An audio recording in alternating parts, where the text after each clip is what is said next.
Hello dear students, let's continue with our chapter 11 of class 6th history NCERT textbook presented by your SST teacher Kunal Devgan, and the name of the chapter is New Empires and Kingdoms। बच्चों इस chapter में हम बात करेंगे कुछ और नए empire की। इससे पहले हमने मौर्यन एम्पायर की बात की थी कि कैसे मौर्यन एम्पायर कब आता है, उसमें इम्पोर्टेंट रूलर की बात की थी जो अशोका था। ठीक है, अब इस चैप्टर में हम उसके बाद वाले कुछ एम्पायर की बात करेंगे, बहुत बड़े साम्राज्य की बात करेंगे। जैसे कि हमने थोड़ी हिस्ट्री में जाते हैं, जैसे कि हमने देखा था कि आज से 2300 ईयर्स पहले, कितने साल पहले, 2300 ईयर्स पहले मौर्यन एम्पायर आया था। ठीक है, और वो कोलैप्स कब हो गया था? आज से 2200 ईयर्स पहले, मतलब 100 साल के लिए एम्पायर आया था। ठीक है, इसके अंदर हमने इसका इम्पोर्टेंट जो एक रूलर था अशोका द ग्रेट, उसके बारे में पढ़ा, उसकी इंस्क्रिप्शन के बारे में पढ़ा। और हमने अपने पिछले चैप्टर्स में एक और चीज़ डिस्कस की थी कि आज से 1700 ईयर्स पहले, कितने साल पहले, 1700 ईयर्स पहले एक और एम्पायर आया था जो था गुप्ता एम्पायर। अगर हम आज के टाइम पे, अगर हम अब पीछे जाएं, गुप्ता एम्पायर तक जाएं, आज से 1700 ईयर्स पहले जाएं, हम 2000 माइनस 1700 करें तो हम कहाँ पहुंच जाते हैं? हम 300 AD में पहुंच जाते हैं। कहाँ पे पहुंच जाते हैं? हम 300 AD में पहुंच जाते हैं। तो यही था गुप्ता पीरियड का टाइम। तो इस चैप्टर में हम इसी एम्पायर की बात करेंगे, एक नए एम्पायर की बात करेंगे, उसके राजाओं के बारे में बात करेंगे, उनके बारे में हमें कैसे पता चलता है बच्चों, कि हमें सबसे इम्पोर्टेंट ये है कि हमें उनके बारे में पता कैसे चलता है, उनके बारे में हमें कैसे पता चलता है, हम उसकी बात करेंगे। तो चलो अपने इस चैप्टर को शुरू करते हैं। और शुरू होगा ये chapter prashastis and what they tell us. Prashastis क्या होती हैं और ये हमें क्या बताती हैं? इससे पहले हमने अपने पिछले चैप्टर्स में देखा था कि अब अगर हमें कुछ भी हार्ड सरफेस के ऊपर कुछ भी लिखा हुआ मिलता है, ठीक है, चाहे वो हार्ड सरफेस मेटल हो, वुड हो, स्टोन हो, या टेराकोटा या बेक्ड क्ले हो, तो हम उसको क्या कहते थे? इंस्क्रिप्शंस कहते थे, कि इसके ऊपर कुछ इंस्क्राइब किया हुआ है। और ये इंस्क्रिप्शन किन के द्वारा लिखवाई जाती थी? किंग्स की फैमिली के थ्रू, और जो मिनिस्टर्स होते थे, ऑफिशियल्स होते थे, मर्चेंट्स होते थे, अलग अलग लोग क्या लिखवाते थे? इंस्क्रिप्शंस लिखवाते थे। तो प्रशस्तीज क्या होती है? पहले ये समझो प्रशस्तीज होती क्या है। प्रशस्तीज भी एक तरह की स्पेशल काइंड ऑफ इंस्क्रिप्शन होती है बच्चों, ये भी एक तरह की इंस्क्रिप्शन ही होती है। और इसमें जो उस टाइम का रूलर था उसकी प्रशंसा की गई होती है, उसकी प्रेज की गई होती है, और उसकी प्रेज की वजह से इसको कहते हैं प्रशस्ति। और ये किंग के ऑर्डर पे लिखवाई जाती थी। तो ऐसा ही बहुत इंपॉर्टेंट किंग था जिसका नाम था समुद्रगुप्ता। समुद्रगुप्ता जो किस डायनेस्टी का था, या जो किस एम्पायर का रूलर था? वो था गुप्ता डायनेस्टी या गुप्ता एम्पायर का रूलर। समुद्रगुप्त किसके एम्पायर का, कौन सी डायनेस्टी से था? गुप्ता डायनेस्टी से था। ठीक है, और इसी के टाइम पे एक पोइट था, एक कोर्ट पोइट था। इसका कोर्ट पोइट का मतलब होता है जो इसके दरबार में एक पोइट था, क्योंकि हर राजा का दरबार होता था। ठीक है, उसका नाम था हरिसेन, जिसने संस्कृत में एक पोइम कंपोज की थी आज से 1700 ईयर्स पहले। तो मैंने बताया था ना कि गुप्ता एम्पायर कब से शुरू होता है? आज से 1700 ईयर्स पहले। तो हरिसेन ने कब पोइम लिखी होगी? तो आज से 1700 ईयर्स पहले। ठीक है, और ये जो पोइम है उसने इंस्क्राइब करवाई कहाँ पे? जहाँ पे अशोकन पिलर थे इलाहाबाद में। अशोका इनसे पहले आया। ठीक है, तो वहाँ पे अशोका का ऐसे पिलर बना हुआ था। ठीक है, तो पिलर में एक जगह थी, उसने ये पोइम अशोका के पिलर पे वहाँ पे इंस्क्राइब करवा दी, लिखवा दी। ठीक है, तो वो पोइम जो हरिसेन ने लिखवाई वो कहाँ पे लिखवाई? Ashokan pillar at Allahabad. और ये जो प्रशस्ति होती हैं एक तरह की स्पेशल काइंड ऑफ इंस्क्रिप्शन होती है, ये मैंने आपको बता दिया। प्रशस्ति एक संस्कृत वर्ड है जिसका मतलब होता है in the praise of king. तो ये जो प्रशस्ति है जो हरिसेन ने लिखी थी, जो समुद्रगुप्त के बारे में थी, इससे हमें क्या पता लगता है समुद्रगुप्त के बारे में? इससे प्रशस्ति में बहुत अच्छी अच्छी बातें लिखी हुई हैं समुद्रगुप्त के बारे में, कि ये राजा ऐसा था, वैसा था, ये बहुत अच्छा था। तो उसके बारे में देखते हैं। उसने प्रेज की हुई है समुद्रगुप्त ने, किसकी? हरिसेन ने प्रेज की हुई है किसकी? समुद्रगुप्त की। कैसे? वो एक बहुत ही बड़ा योद्धा था, एक वॉरियर था, उसने कई जंगों को जीता था, कई बैटल्स को जीता था।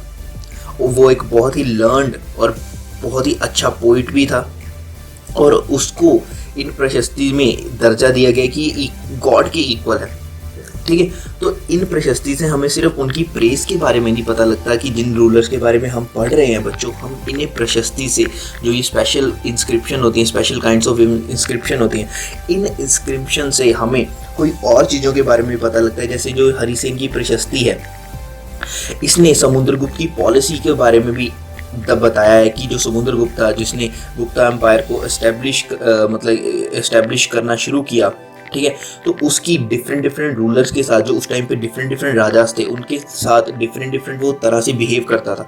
अब तुम्हारे 4 फ्रेंड्स हैं, तुम सभी 4 फ्रेंड्स के साथ अलग अलग तरह से बिहेव करते हो। तुम्हें किसी के ऊपर ज़्यादा ट्रस्ट है, किसी के ऊपर तुम्हें कम ट्रस्ट है, किसी को तुम अपनी पेंसिल भी दे देते हो, पेन भी दे देते हो, किसी के साथ तुम कैंटीन भी चले जाते हो, है ना। तो ये जो समुद्रगुप्त था, इसकी भी पॉलिसी डिफरेंट रूलर्स के साथ डिफरेंट थी। उस टाइम पे मेन 4 रूलर्स थे, उनके बारे में डिस्कस करते हैं। जैसे रूलर ऑफ आर्यवर्ता, ये मैंने एक मैप में आगे डिस्क्राइब किया हुआ है, पर अभी ये समझो ये क्या है, ठीक है। ऐसे ही था रूलर ऑफ दक्षिणीपथ, ठीक है, जो मैंने रेड डॉट्स में आगे मेंशन किया हुआ है। आगे है रूलर्स ऑफ इनर सर्कल और नेबरिंग स्टेट, की जो रूलर जो थे वो जो उसके एम्पायर के आसपास की नेबरिंग स्टेट में थे, उनके साथ उनकी पॉलिसी कैसी थी। और जो रूलर उसके बिल्कुल ही एम्पायर के बाहर आउटलाइन एरिया में थे, उनके साथ उनकी पॉलिसी कैसी थी। तो ये हैं वो रूलर्स, ठीक है। ये जो ब्लू पोर्शन है ये आउटलाइन वाला है, ठीक है, और ये जो ग्रीन है ये आर्यव्रत वाला एरिया है, ये दक्षिणीपथ वाला एरिया है। और जो ये इनर स्टेट्स हैं, ये किसकी इनर स्टेट्स हैं? ये समुद्रगुप्त के एम्पायर की इनर स्टेट्स हैं। अब इनके बारे में पढ़ते हैं कि इसमें हमें क्या पढ़ना है। जो आर्यव्रत का एरिया था, जो रूलर थे आर्यव्रत के, वो 9 रूलर्स थे। तो समुद्रगुप्त ने क्या किया, वो उनसे बहुत गुस्सा था, उसने इन सभी को अपने एरिया से हटा दिया और इनके एरिया को अपने एम्पायर का हिस्सा बना लिया। ऐसे ही जो दक्षिणीपथ के रूलर्स थे, वो 12 रूलर्स थे। तो समुद्रगुप्त ने क्या किया, पहले इनको हराया, ठीक है, फिर इनको इनका एरिया वापस दे दिया गया और इनको कहा कि तुम इस पे रूल करो, पर मेरे अकॉर्डिंग करो, ठीक है। और जो रूलर थे इनर सर्कल के ऑफ नेबरिंग स्टेट की, जो नेबरिंग स्टेट के उसके इनर सर्कल के जो रूलर्स थे, जैसे असम था, वेस्ट कोस्टल बंगाल था, नेपाल था, तो यहाँ और कई गना और संगास थे नॉर्थ वेस्ट में। तो इनको समुद्रगुप्त क्या कहता था, इनको कहता था कि तुम मुझे ट्रिब्यूट दो, मुझे जिस चीज़ की ज़रूरत होगी तुम मुझे वो चीज़ दो, और मेरे ऑर्डर को फॉलो करो, और मेरे कोर्ट में अटेंडेंस मतलब कि जब भी मैं अपने कोर्ट में कोई मीटिंग रखूँगा, कोई सभा रखूँगा, तो तुम्हें वहाँ पे आना होगा। ऐसे ही जो रूलर थे आउटलाइन एरियाज़ के, ठीक है। आउटलाइन एरियाज़ कौन से अभी डिस्कस करते हैं। हमने पिछले चैप्टर में कुशाना के बारे में पढ़ा था कि कुशाना डायनेस्टी थी, उसके कनिष्क एक राजा हुआ था, उसके बारे में पढ़ा था। और हमने साकास के बारे में पिछले चैप्टर्स में पढ़ा था। तो इनके साथ भी समुद्रगुप्त के काफ़ी अच्छे रिलेशन थे, ठीक है। श्रीलंका के साथ उसके काफ़ी अच्छे रिलेशन थे। हमें कैसे पता लगता है इन चीज़ों के बारे में कि जो यहाँ की श्रीलंका की रूलर था, उसने अपनी लड़की का हाथ समुद्रगुप्त के हाथ में देने की बात की थी कि आप मेरी लड़की से शादी कर लो। तो इम्पॉर्टेंट ये सेंटर्स थे, इम्पॉर्टेंट ये लोकेशंस थी, जैसे पाटलिपुत्र आपने सभी ने देखा, नालंदा के बारे में हमने कब से डिस्कस कर रहे हैं, प्रयागा के बारे में डिस्कस कर रहे हैं, कनौज के बारे में डिस्कस कर रहे हैं, मथुरा के बारे में डिस्कस कर रहे हैं, उज्जैन, ठीक है, यहाँ पे है वल्लभी गुजरात में है, भरूच है यहाँ पे। फिर इसके अलावा हमने चोलास, चीरास, पांड्यास की डिस्कस किया हुआ है, चलुक्यास के बारे में डिस्कस किया है, पाल्यास के बारे में डिस्कस किया है। और ये इनके बारे में हम आगे भी और डिस्कस करेंगे, जब भी इनके बारे में डिस्कस होगा मैं आपको इस मैप पे लेके आऊँगा। और जो समुद्रगुप्त था, मान लो एक ऐसा राजा जो अच्छा वॉरियर भी है, ठीक है, तो हमें इसके बारे में और भी बहुत चीज़ें पता लगती हैं कि ये एक अच्छा वीणा वादक भी था। वीणा वादक मतलब वीणा एक तरह का इंस्ट्रूमेंट होता है, म्यूजिकल इंस्ट्रूमेंट होता है जिसको बजाया जाता है, जैसे फ्लूट होती है, शहनाई होती है, ठीक है, पियानो होता है। तो ऐसे एक तरह का वीणा भी एक तरह का म्यूजिकल इंस्ट्रूमेंट है। और हमें पता लगता है कि जो समुद्रगुप्त था ये एक बहुत अच्छा वीणा वादक था, ये एक बहुत अच्छा वीणा बजाता था। कैसे पता लगता है?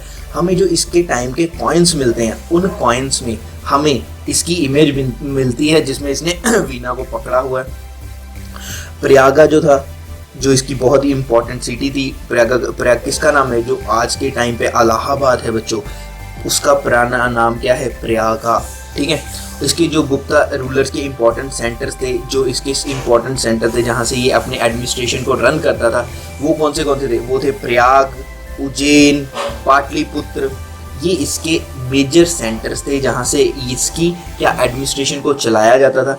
अब थोड़ी सी हम प्रशस्ति में और डीप जाते हैं, हमें पता लगेगा जीनियोलॉजीज क्या होती हैं? जीनियोलॉजीज होती हैं एक ऐसी मतलब कि रिटर्न रिकॉर्ड जिसमें क्या होता है, जिसमें हमारे ग्रैंडफादर, ठीक है, फादर, ग्रैंडफादर, आगे सन, जिसमें हमारे पूर्वजों के बारे में लिखा होता है कि जैसे मेरे फादर का नाम क्या था, उनके फादर के फादर का नाम क्या था।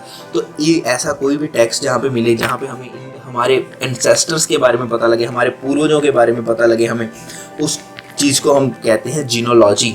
ठीक है, तो मतलब कि हमें कितनी सारी प्रशस्ति इसमें क्या मिलती हैं, हमें एंसेस्टर्स की हमें लिस्ट मिलती है। जैसे समुद्रगुप्त जो था, जिसके बारे में हम डिस्कस करें, उसकी मदर का नाम क्या था? उसकी मदर का नाम था कुमारा देवी। ठीक है, और माना जाता है कि वो बिलोंग करती थी लिच्छवी घना से। घना हमने पहले भी डिस्कस किए हैं कि घना क्या होते हैं। फिर हमें जो फादर था समुद्रगुप्त का, उसका नाम था चंद्रगुप्ता। ठीक है, ये चंद्रगुप्त मौर्यन एम्पायर वाला चंद्रगुप्त मौर्य नहीं है, इसका नाम चंद्रगुप्त है। और उसका जो मौर्यन एम्पायर में था उसका नाम था चंद्रगुप्त मौर्य। तो ये याद रखना है कि जो गुप्ता एम्पायर था उसका नाम था सिर्फ चंद्रगुप्ता, इसके आगे मौर्य नहीं है। ठीक है, उसके बाद हमें इसके सन का पता लगता है जिसका नाम था चंद्रगुप्ता टू। तो इसके फादर का, समुद्रगुप्त के फादर का नाम भी चंद्रगुप्त था और उसके आगे बेटे का नाम भी चंद्रगुप्त था, बस उसके आगे टू लगा दिया क्योंकि अपने फादर के बाद आया इसके फादर। तो कंफ्यूजन ना हो कि कौन सा चंद्रगुप्त की बात हो रही है।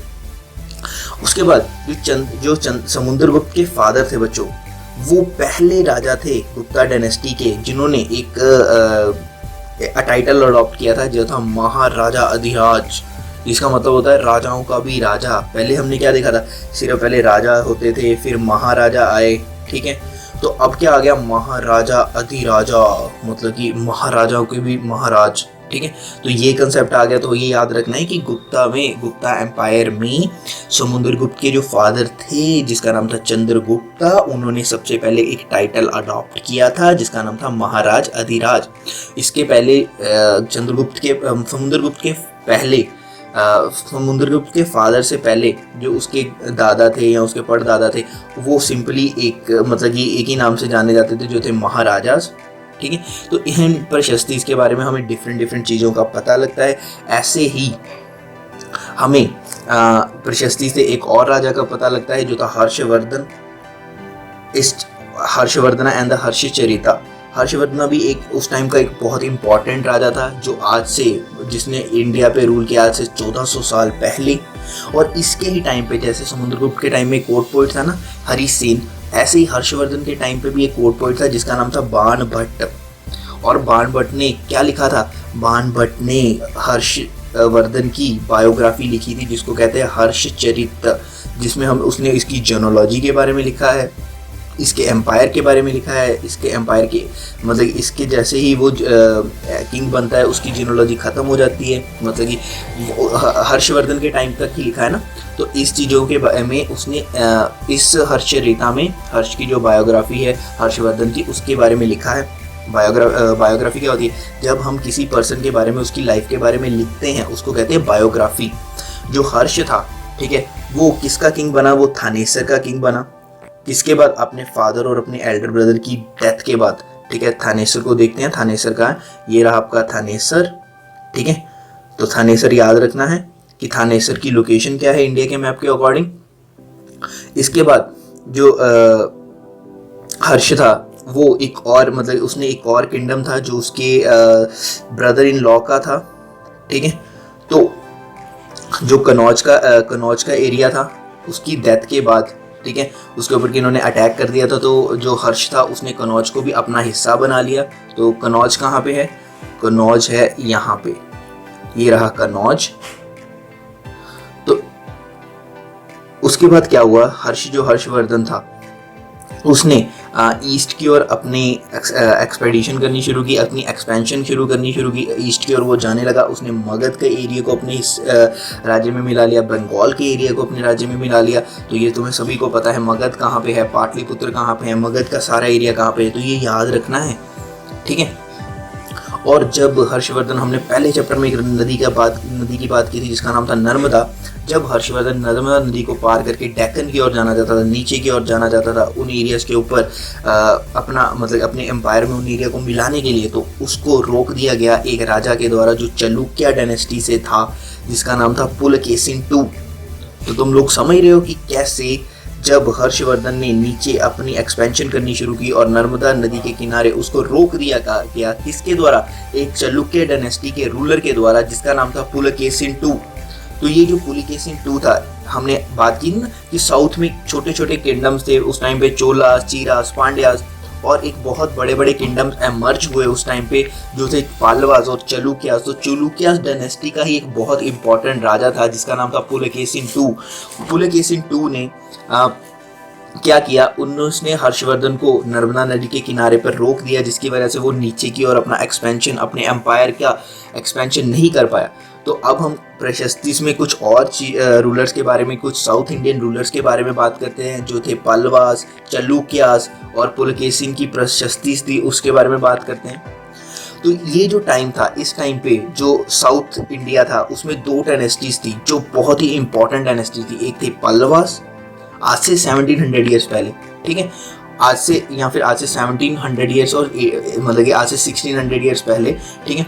और एक थी इम्पॉर्टेंट डायनेस्टी थी जो थी चालुक्यास की, जो पल्लवास थे, ठीक है। वो किस एरिया पे राज करते थे? पल्लवास राज करते थे कांचीपुरम का जो एरिया था ना उसके आसपास का एरिया, और जो कावेरी डेल्टा, कावेरी रिवर का जो डेल्टा था, ठीक है, वहाँ पे ये राज करते थे। अभी इसके बारे में डिस्कस करते हैं। और जो चालुक्यास थे वो कहाँ पे राज करते थे? वो रायचूर दोआब था नीचे। रायचूर दोआब क्या होता है?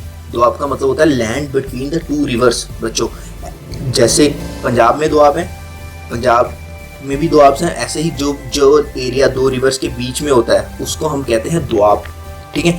तो ये जो रायचूर दोआब था ये कृष्णा और तुंगभद्रा रिवर के बीच का दोआब है, ठीक है। और जो चालुक्यास थे इनकी कैपिटल का नाम था ऐहोल, जो एक बहुत ही इम्पोर्टेंट ट्रेडिंग सेंटर था, और बाद में ये एक रिलीजियस सेंटर बन गया। और यहाँ पे हमें कितने ज़्यादा नंबर ऑफ टेम्पल्स मिलते हैं। तो अब हम पल्लवास और चालुक्यास के एरियाज़ को डिस्कस करते हैं कि इनके एरियाज़ थे कहाँ पे। जो पल्लवास का एरिया था वो था ये वाला, ये कांचीपुरम दिख रहा है, ये कांचीपुरम, ये है कांचीपुरम। इसके आसपास वाला एरिया जो था वो था क्या? वो था पल्लवास का एरिया। और कावेरी डेल्टा, यहाँ पे कावेरी का डेल्टा, और ये जो सारा एरिया था ये किनका एरिया था? ये पल्लवास का एरिया था।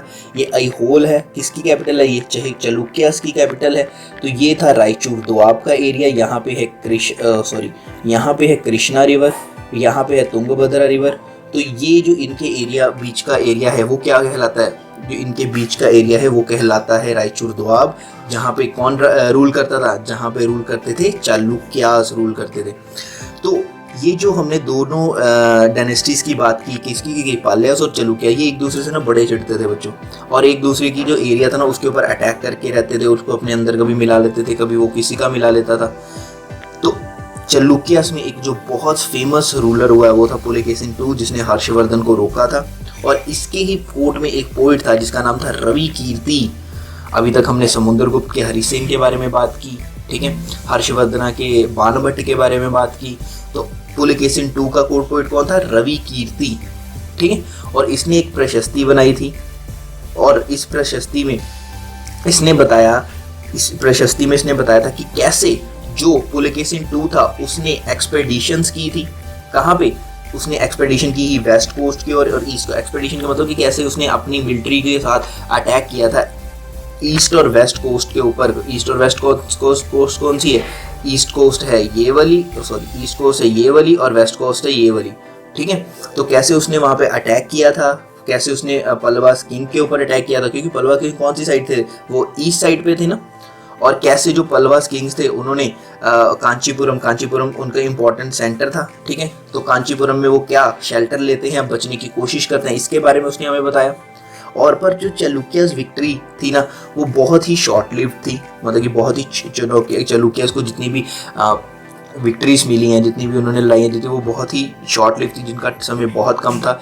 थोड़े टाइम बाद जो पालवास थे या फिर जो चलुक्यास थे, इन्होंने इनके रहते हुए ही एक नए रूलर्स सामने आए, एक नई डायनेस्टी सामने आई उस टाइम पे ही, क्योंकि उस टाइम पे अलग अलग डायनेस्टीज बनती रहती थी बच्चों। तो उन डायनेस्टीज में जो नाम था वो था राष्ट्रकूटा चोला डायनेस्टी। तो ये चोला डायनेस्टी के जो रूलर्स थे उस टाइम पे वो बाहर निकल के आते हैं। चोला डायनेस्टी पहले भी थी पर बहुत छोटे लेवल पे थी, कैसे ये निकल के बड़े लेवल पे आती है, तो वो किसके टाइम पे आती है? पल्लवास और चलुक्यास के टाइम पे आती है। अब हमने ये तो देख लिया, अब ये किंगडम्स के बारे में देख लिया, ये किंगडम्स की एडमिनिस्ट्रेशन कैसे होती थी, ये किंगडम्स कैसे चलते थे, कि किन तरीकों से, किन ऑफिसर्स के द्वारा इन किंगडम्स को चलाया जाता था, कौन ऑफिशियल थे। अब मान लो किसी भी चीज़ को चलाना तो उसके लिए उसका ड्राइवर तो चाहिए ना, तो इन किंगडम्स को कैसे ड्राइव किया जाता था हमने अपने शुरू से देख रहे हैं कि जो विलेजेस हैं वो बहुत इंपॉर्टेंट मतलब रहते हैं बेसिक मतलब एडमिनिस्ट्रेशन के लिए। रूलर इंडिया में हमें ज़्यादातर कहाँ क्या रहे हैं? विलेजेस रहे हैं। क्यों? विलेजेस से ही हमें जो रूलर्स हैं उनको लैंड रेवेन्यू मिलता था, जो उनके लिए बहुत इंपॉर्टेंट था, क्योंकि विलेजेस में ही ज़्यादा बड़ी ज़मीनें होंगी, वहाँ पे खेती होगी, वहाँ पे मतलब कि खेती होगी, तो उनको क्या रूलर्स के उनको क्या मिलेंगे? उनको रेवेन्यू मिलेंगे। उनको रेवेन्यू किसकी फॉर्म में मिलेंगे? टैक्सेस की फॉर्म में मिलेंगे। तो विलेजेस जो इस टाइम पे भी जो साउथ इंडिया थे उसमें भी विलेजेस बहुत इंपॉर्टेंट थे। या फिर जो हर्षवर्धन का समुद्रगुप्त का गुप्ता एम्पायर था, उसमें भी विलेजेस बहुत इंपॉर्टेंट थे। और इन टैक्सेस को कलेक्ट करने के लिए, लोगों के लिए चीज़ें करने के लिए डिफरेंट पोस्ट बनाई गई थी, डिफरेंट एडमिनिस्ट्रेटिव पोस्ट थी कि तुम्हें ये काम करना है, तुम्हें ये काम करना है। जैसे जो हरिसेन था, जो कोर्ट पोइट था किसका? समुद्रगुप्त का, वो एक और काम करता था, वो एक उसको और नाम से जाना जाता है जिसका नाम था महादंड नायक। मतलब उसके पास ये पोस्ट थी। महादंड नायक का मतलब होता है, महा मतलब क्या होता है? चीफ, दंड का मतलब होता है जो किसी को सजा दे सके, और नायक का मतलब जो कोई भी जस्टिस कर सके, है ना। तो वो एक चीफ जुडिशियल ऑफिसर भी था अपने फादर की तरह। और ये जो पोस्ट थी ये सारी की सारी हेरिडेटरी पोस्ट थी। मतलब कि जैसे अगर इसके फादर बन गए हैं, क्या बन गए इसके फादर? अगर इसके फादर महादंड नायक बन गए तो उसके आगे जाके बेटा भी इसका महादंड नायक बन जाएगा। तो ये सारी जो उस टाइम पे पोस्टें थी वो सारी की सारी क्या थी? हेरिडेटरी पोस्टें थी। तो उसके बाद एक और मतलब कि जो कुछ पर्सन्स थे वो एक पर्सन के पास और भी कई ऑफिसेस दिए गए थे। कैसे ऑफिसेस दिए गए थे? हरिसेन के पास सिर्फ पहले एक तो वो क्या था? एक वो कोर्ट पोइट था, ठीक है, एक वो महादंड नायक था, इसके अलावा वो कुमार अमात्य भी था। मतलब एक पर्सन के पास कई डिफरेंट तरह की पोस्टें होती थी, ठीक है। तो कुमार अमात्य क्या होता है? एक बहुत इंपॉर्टेंट मिनिस्टर भी था हरिसेन, ठीक है। और उसको संधि विग्रहिका भी बोलते थे। संधि का मतलब होता है कोई तरह की पीस करवाना, किसी तरह के अंडरस्टैंडिंग के साथ किसी चीज को रोकना, ठीक है, संधि करवानी। तो उसको minister of war and peace भी बोला जाता था। क्यों? क्योंकि संधि कहाँ पे होगी? जहाँ पे लड़ाई हुई होती थी। तो एक ही पर्सन के पास डिफरेंट पोस्ट थी, डिफरेंट वो काम करता था। जैसे महादंड नायक था वो, कुमार अमात्य था वो, संधि विग्रहिका था, विग्रहिका था वो, और एक बहुत इंपॉर्टेंट वो एक उस टाइम का उसके समुद्रगुप्त का कोर्ट पोइट भी था। और जो इस टाइम पे लोग थे, ठीक है, जो शहरों में लोग रहते हैं, तो कुछ बहुत इंपॉर्टेंट लोग और कुछ अमीर लोग भी रहते थे। तो उनके पास अपनी बात कहने का पूरा मतलब कि क्या होता था? पूरा अधिकार होता था उनको अपने बात कहने को, क्योंकि वो बहुत इंपॉर्टेंट पर्सन थे। जैसे नगरा श्रेष्ठ, मतलब जो उस टाइम का चीफ बैंकर था, जिसके पास जो बहुत बड़ा मर्चेंट था सिटी का, उसके पास अपनी बात कहने का अधिकार था, ठीक है। सरतवाहा था जो मर्चेंट का लीडर था, क्योंकि अगर आप किसी के लीडर हो तो आप लीडर कैसे बन गए अगर आपके बात कहने का अधिकार ही ना हो, तो है ना। प्रथम कुलिका था जो क्राफ्ट पर्सन। ये वर्ड्स आपको धीरे धीरे याद हो जाएंगे, एकदम से याद करने की जरूरत नहीं है। प्रथम कुलिका क्या होता है? प्रथम कुलिका होता है जो उस टाइम पे क्राफ्ट पर्सन थे। हमने बात की है ना कि अलग अलग तरह के लोग रहते थे, क्राफ्ट पर्सन, कोबलर्स, आयरन स्मिथ, ठीक है। तो डिफरेंट तरह के लोग रहते थे, विलेजर्स, कुछ मर्चेंट्स, टीचर्स, है ना। तो और जो स्क्रिप्ट्स थे, स्क्रिप्ट्स कौन होते हैं? जो किसी चीज़ को लिखते हैं। तो जो स्क्रिप्ट्स का हेड था उसको कहते थे क्याथास। और ये जो लोग थे ये बहुत ही इंपॉर्टेंट लोग थे उस टाइम पे, और इनको अपनी बात कहने का अधिकार होता था।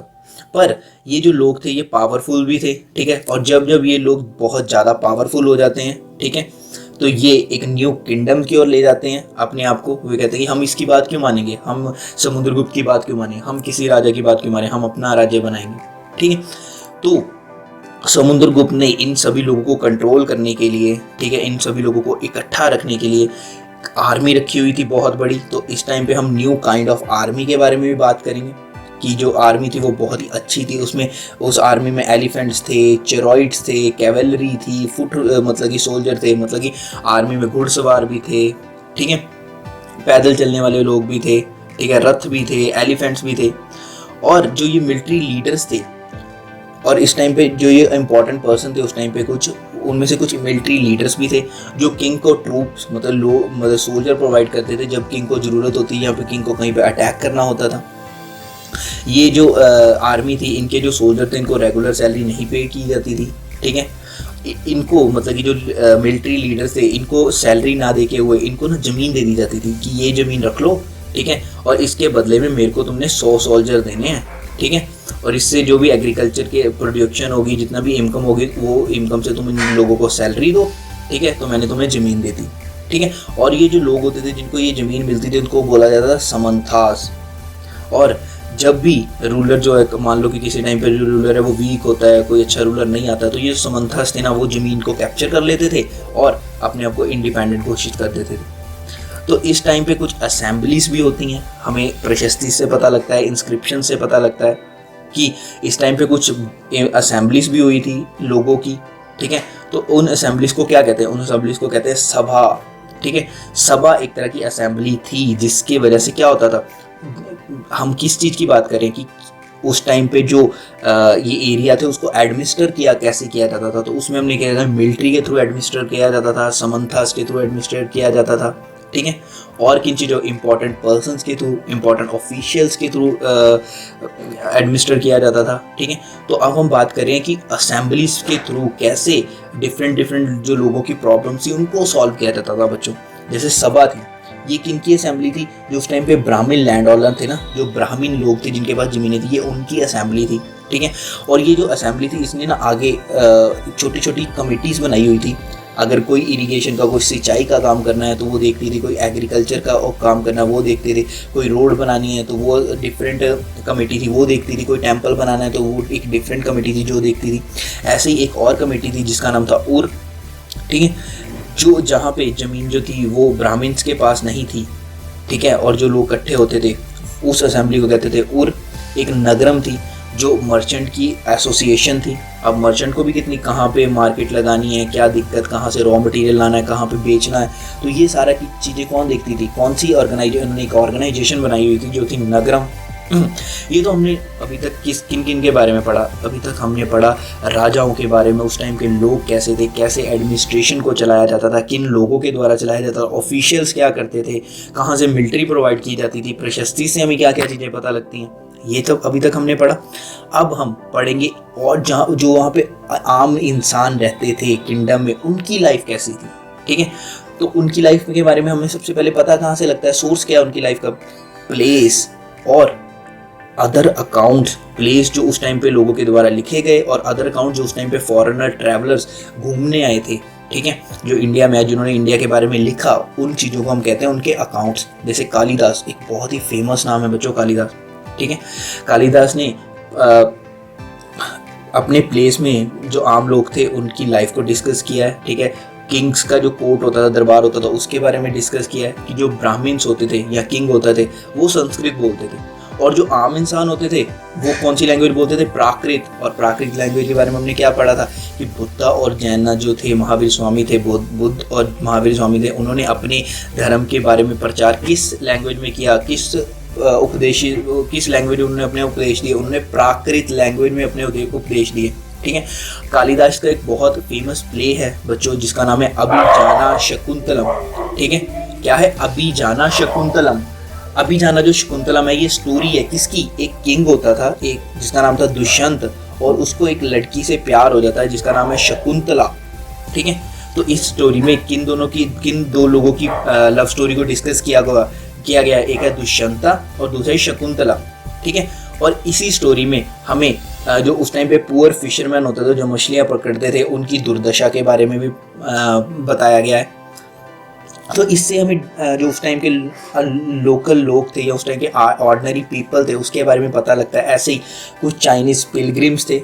पिलग्रिम्स के बारे में मैंने बताया था। पिलग्रिम्स कौन होते हैं? जो अपने गॉड और गॉडेस को वर्शिप ऑफर करने के लिए एक जगह से दूसरी जगह जाते हैं। तो एक बहुत ही फेमस चाइनीज़ पिलग्रिम्स है जिसका नाम है फा हाइम, ठीक है। उससे हमें उसके मतलब कि जो उसने लिखा उसके काम से हमें अनटचेबल्स के बारे में पता लगता है, ठीक है। जो अनटचेबल, जो उस टाइम पे कुछ लोअर कास्ट के लोग थे जो जिनके साथ एक्सप्लॉयटेशन की जाती थी, ठीक है, जिनके साथ भेदभाव किया जाता था, ठीक है, किनके द्वारा, जो उस टाइम पे हाई क्लास के लोग थे या जिनके पास पावर थी, ठीक है। और ये जो अनटचेबल्स थे इनको शहर के बाहर रहना पड़ता था, ठीक है, इनको शहर के अंदर आने की परमिशन नहीं थी। और एक बहुत ही फेमस पर्सन है बाण भट्ट, जो किसके कोर्ट पोइट था? बाण भट्ट किसका कोर्ट पोइट था? बाण भट्ट हर्षवर्धन का कोर्ट पोइट था।